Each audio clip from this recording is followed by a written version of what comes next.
Hi everyone, Aman Kumar this side and you are watching the channel comments sir. तो आज की इस वीडियो में हम करने वाले क्लास 12th इंग्लिश का चैप्टर द लॉस्ट स्प्रिंग, जिसके राइटर है एनीज जंग।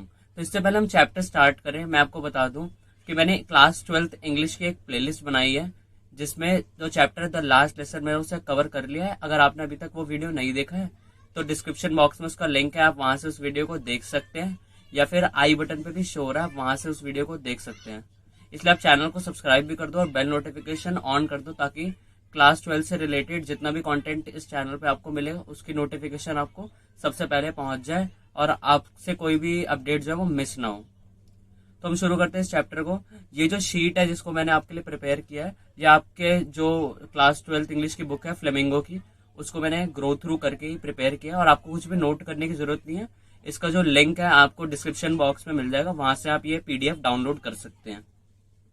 तो शुरू करते हैं इस चैप्टर को। चैप्टर का नाम है लॉस्ट स्प्रिंग और इसके राइटर है एनीज जंग। इससे पहले कि हम चैप्टर स्टार्ट करें, हमें राइटर के बारे में कुछ इन्फॉर्मेशन दे रखे हैं। जैसे उनका बर्थ ईयर है 1964 और वो राउरकेला में उनका बर्थ हुआ है, और ये एक एक्सर्प्ट है from lost spring stories of stolen childhood, ये उनकी बुक का नाम है। उसका एक्सर्प्ट यानी कि एक छोटा सा पार्ट है। तो स्टेटमेंट के साथ चैप्टर स्टार्ट होता है, sometimes I find a rupee in the garbage.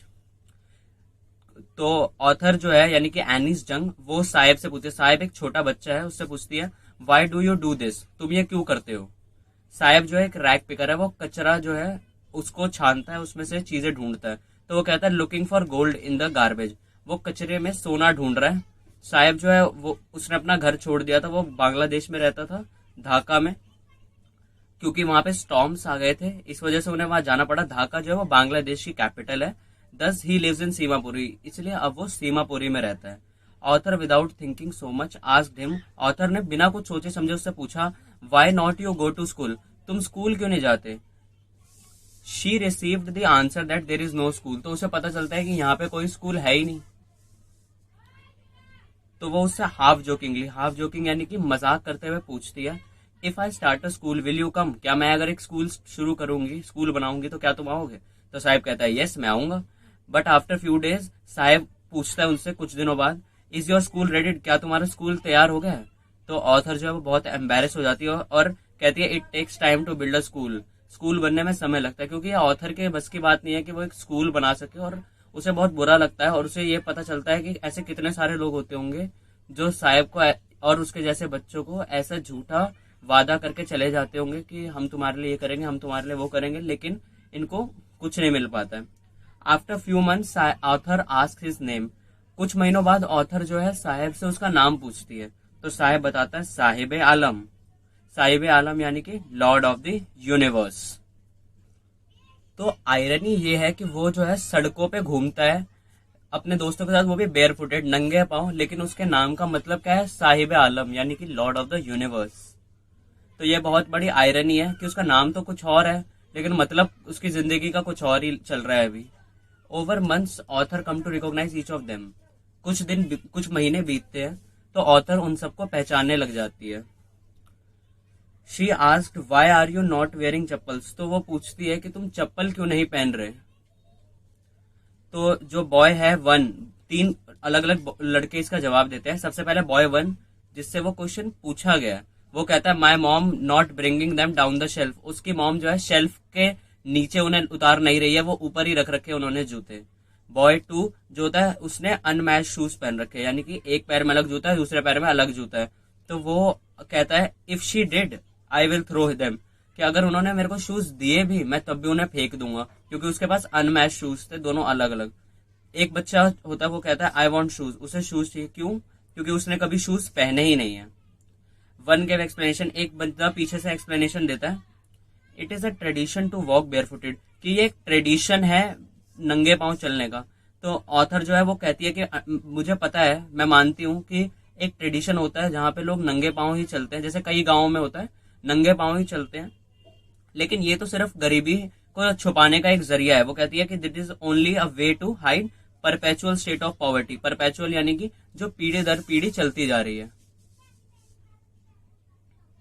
Comparison of rag pickers with a story by author, तो अब ऑथर को एक स्टोरी याद आती है जिसमें वो कंपैरिजन करती है उस स्टोरी के रैग पिकर्स से जो साहेब और उसके दोस्त है। तो एक a man from Udupi, Udupi एक जगह है, वहां पे वेंट टू अ स्कूल, वो आदमी जो है वो बंदा स्कूल जा रहा होता है और उसके पास में ही एक टेम्पल होता है जहाँ पे उसके जो फादर होते हैं वो प्रीस्ट होते हैं, प्रीस्ट यानी उसके फादर वहां पे पुजारी है, और वो गॉडेस से यानी कि देवी से पूजा करता है या फिर इच्छा करता है कि उसे एक पेयर ऑफ शूज, जूते दिला दे।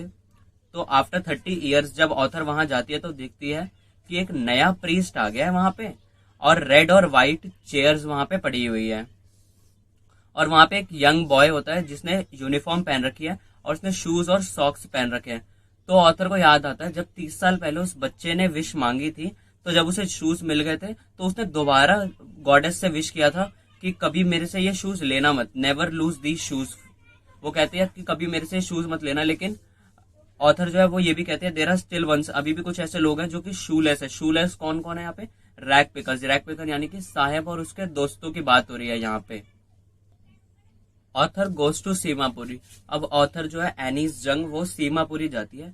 सीमापुरी कहाँ पे? Seemapuri on the periphery, periphery यानी कि आसपास में है दिल्ली के, येट माइल्स अवे, क्योंकि दिल्ली जो है एक ऐसी सिटी है जहाँ पे इंफ्रास्ट्रक्चर जो है अच्छा खासा है एज कम्पेयर टू सीमापुरी, क्योंकि सीमापुरी में तो लोगों के पास अच्छे खासे घर भी नहीं है। People here come from Bangladesh, people लोग जो है यहाँ पे बांग्लादेश से है 1971 में। जैसा कि मैंने आपको स्टार्टिंग में बताया था कि बांग्लादेश में स्टॉर्म्स आ गए तो उन्हें यहाँ पे रहना पड़ रहा।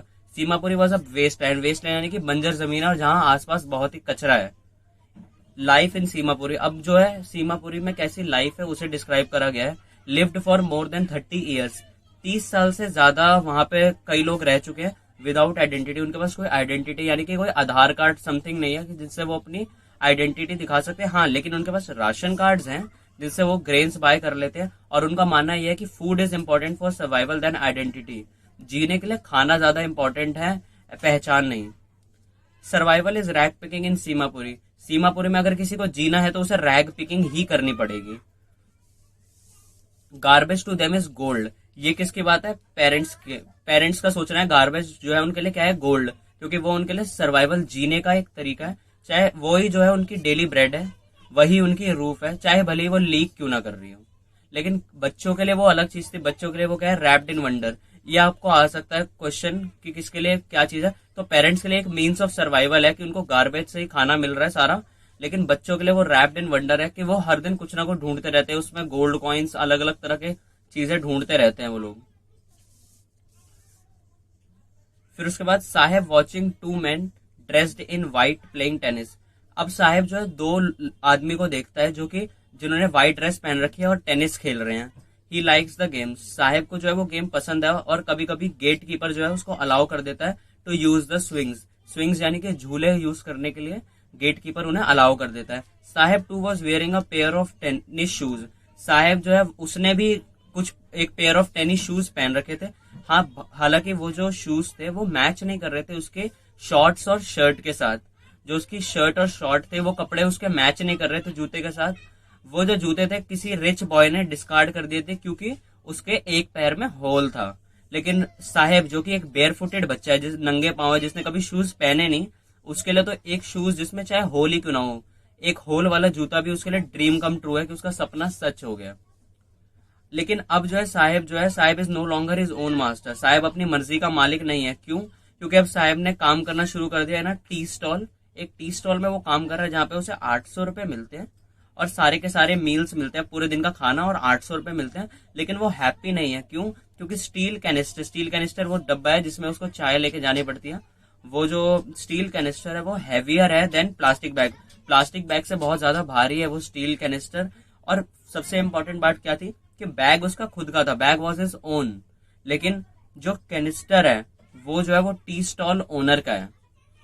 इस वजह से साहेब जो है अपना मास्टर नहीं है। तो यहीं पे खत्म होता है इस चैप्टर का पार्ट 1।